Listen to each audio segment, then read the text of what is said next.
One delivery remaining in this over. Karen Casey on strike.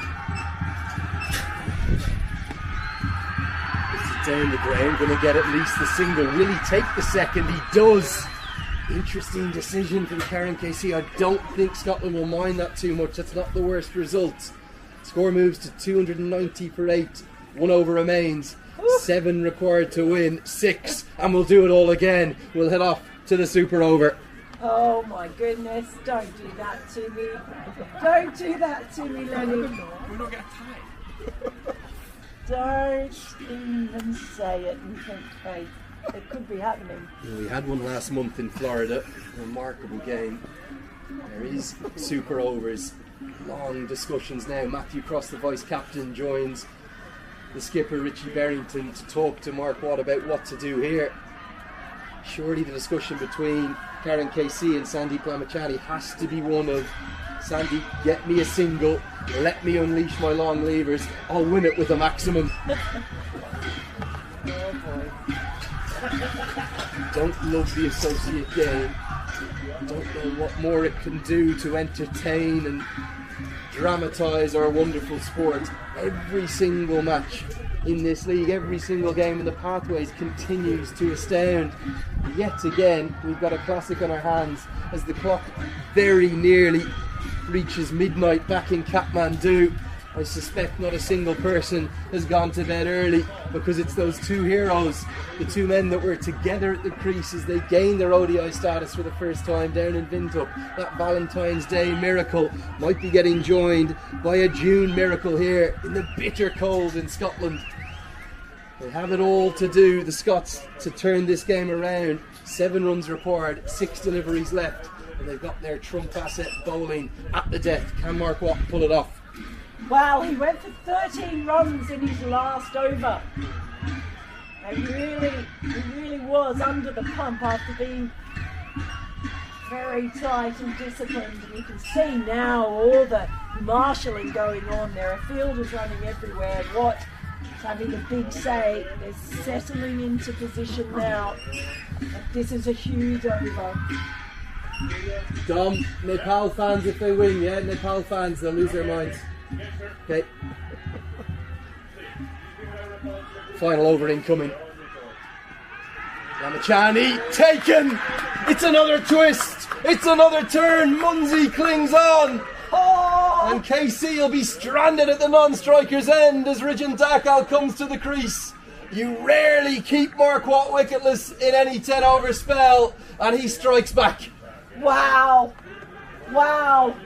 What a moment! He just pulled his length back on that occasion, but brilliant take from George Munsey. Full stretch, diving, safe pair of hands.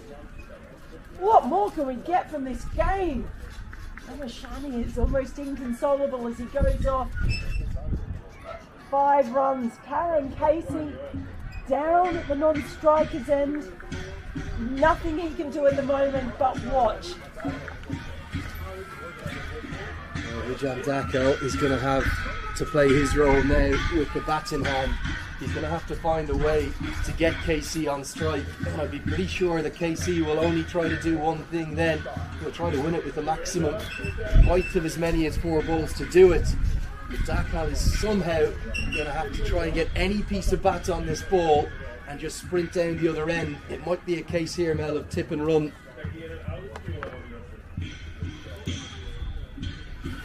Well, yeah, that's the wisest option, isn't it? You've just got to get bat on ball, drop it somewhere, plenty of spaces. As for Scotland, they've got to find a way for the 4 men in the circle, at least 1 or 2 of them, to save the single. Yep. The man at mid-wicket is squeezing in, as is the cover fielder. That's Davidson at mid-wicket, McMullen at cover. This is the critical moment. Can Dakal manufacture a single? Down the leg side, it's going to be a wide, surely. Don't just need a 4 now to tie the scores, KC, if Dakal can get that single. Not sure what was looking for, maybe the leg stump Yorker.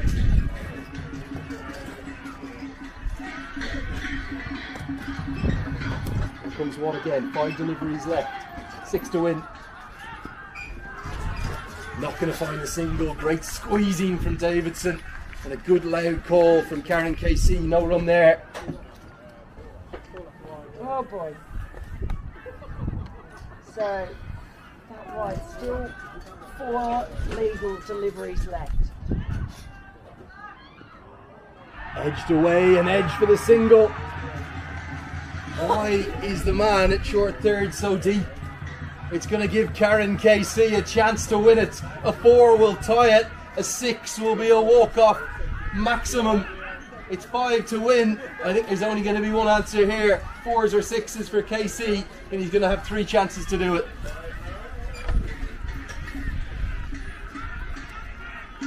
Now, pressure really all falling on Mark Watt's shoulders. We'll talk about Karen Casey's broad shoulders. Mark Watt has got broad shoulders too. What has he got? 3 men in the deep on the leg side, 6 to win. Pumped down the ground, it's the longest part of the ground! 1 bounce, falls inside the ropes. Some Nepal fans are on the pitch. They thought it was gone all the way. End result will be 2. It's going to be 3 to win. Any boundary will do now for Nepal. Just 2 deliveries left. Oh boy. Oh, the rest of these 2 weeks are going to be like this. I'm not going to be able to cope, my God. Feel that heart rate at home, or if you're Mel Farrell. Mine's pulsing up around 160. I'm not even moving. 2 balls left. It's 3 to win. Any boundary will do. It's worked into the leg side. He's going to get 1. Can he get 2? Could be a run-out opportunity. KC turns. Sharif misfields. The scores are tied. At a minimum, we're off to the super over. Nepal are at it again. And it's just 1 to win. I don't know how the players out there are feeling at the moment, what the pressure's doing to them. Little misfield as well on that last ball. Well, it's the classic Nepal game, isn't it? Exactly what you'd expect. The Stuart Law era. I hope he's had his cardiologist check him out before he's taken this role, because this is what you're in for maybe months and years off to come. The scores are tied. Nepal cannot lose this in normal time. They could win it though. Any run will do. And almost the entire field now comes in for Nepal. Well, what a game we are witnessing. An extraordinary return to ODI action after 210 days out of it. We're somehow going all the way to the 300th and final ball of the second innings, and Nepal, at a minimum, have a super over in their hands. Well, they do, and it looked like it was out of their hands for so long. Had just kept finding a way, both when they were bowling and now when they were batting, to worm their way back into this game. The self-belief is there, the talent's certainly there, and it's been finished off by truly magnificent innings from Karen Casey. He's got one more job to do. He's got 1 ball left. He can get them home now. Fielders swarming everywhere in the circle. 5, or in fact 6, are cutting off the single. Just 3 remain in the deep ball on the catch. Here we go. Will it be the super over? Or can Nepal win it? It's dropped by the keeper. Given. We're off to the super over. It's given us a wide. In fact, Nepal win. Nepal win. Nepal win. They've somehow taken a win in the most remarkable of circumstances. The umpire took an eternity and the crowd swarmed the field. They won't be bowled all out. Maybe they will, I don't even know. But one thing is for certain, it's Karen KC, the hero. He'll finish unbeaten on 65. Dramatic, extraordinary scenes as 400, 500, 600 Nepal fans swarm the ground. Scotland have lost the most extraordinary game of cricket you might ever witness.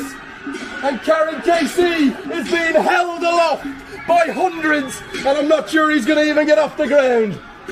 Well, what a finish! It was all confusion. It was... I don't even think I even know what happened, but it was one way, then it was the other, then the wide was given. My goodness gracious me. He's going to make it off. He's given a hero's ovation. Nepal have won the game for the ages. There'll be only one player of the match. That man is clapping him off with cymbals. The most incredible game of cricket you will ever witness at any level, and somehow I'm still not quite sure how. I think they won it by just one wicket. I'm not sure the last wicket counts. I don't know what's just happened, but Nepal, they're winners. 2 critical points on the Cricket World Cup League 2 table.